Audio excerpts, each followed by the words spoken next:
Pawan Kalyan seat గెలిచి అంత స్థామత లేదు. నేను పవన్ కళ్యాణ్ చెప్పే మాటలు కూడా నేను వాళ్ళు అంత పిచ్చో ఉన్నారా? ఎవరు ఫ్యాన్సే ఉందండి. వాడెవడో ఉంటాడు కొబ్బరి మట్ట, అతను కూడా ఉన్నారు ఫ్యాన్స్. జగన్ అంటే నిజం, చంద్రబాబు అంటే అబద్ధం. అది అందరికీ తెలుసు, ప్రజలందరికీ తెలుసు, మీకు తెలుసు, మాకు తెలుసు, ప్రజలందరికీ తెలుసు. దీంట్లోకి ఏదన్నా క్లారిటీ ఉందా?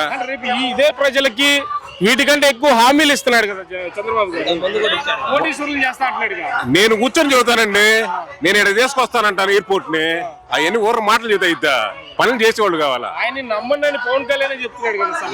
పవన్ కళ్యాణ్ నమ్మండి చంద్రబాబు. అసలు పవన్ కళ్యాణ్ సీటు గెలిచి అంత స్థామత లేదు. నేను పవన్ కళ్యాణ్ చెప్పే మాటలు కూడా నేను వాళ్ళు అంత పిచ్చో ఉన్నారా? ఎవరు ఫ్యాన్సే ఉందండి. వాడెవడో ఉంటాడు కొబ్బరి మట్ట, అతను కూడా ఉన్నారు ఫ్యాన్స్. ఆ కొబ్బరి మట్ట అతను కూడా సింగరకొండ అట్లా వస్తే అతను కూడా ఒక సినిమా యాక్టర్ వచ్చి అని చూసి ఒక 100 మంది వచ్చారు. మన ఒక్క మాట చెప్పాలంటే కులాలకు అతీతంగా ఉన్నాడు జగన్. కులాలు లెక్క చేయట్లా. జగన్ అంటే కులాలకు అతీతం. అసలు ఈసారి ఆయన మీద 5-6 పార్టీలు కలిసి వస్తున్నాయి కదా. 5-6 కాదండి, 10 పార్టీలు రానండి.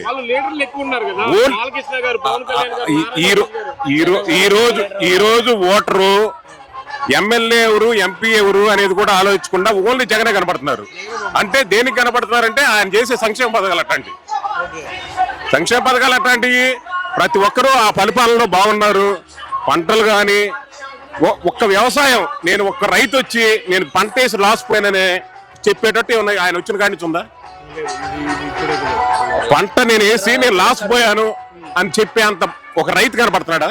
నువ్వు మిరప వేసుకో, శనగ వేసుకో, ఏదైనా రాజధాని లేదని రైతులు బాధపడుతున్నారంట కదా.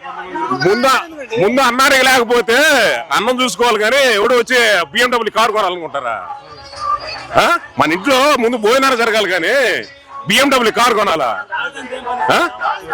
ఈసారి ఇక్కడ ఒంగోలు ఎలా ఉండబోతుంది? దామచర్ల జనార్దన్ గారు, బాలినేని గారు 100% జగన్ గారు ఎవరికి సీట్ ఇస్తే వాళ్ళు ఖచ్చితంగా విన్ అవుతారండి. ఎవరైనా కానీ వైసీపీ అనే సింబల్ మీద ఎవరికి ఏ సీట్ ఇచ్చినా కూడా ఖచ్చితంగా విన్ అవుతారు.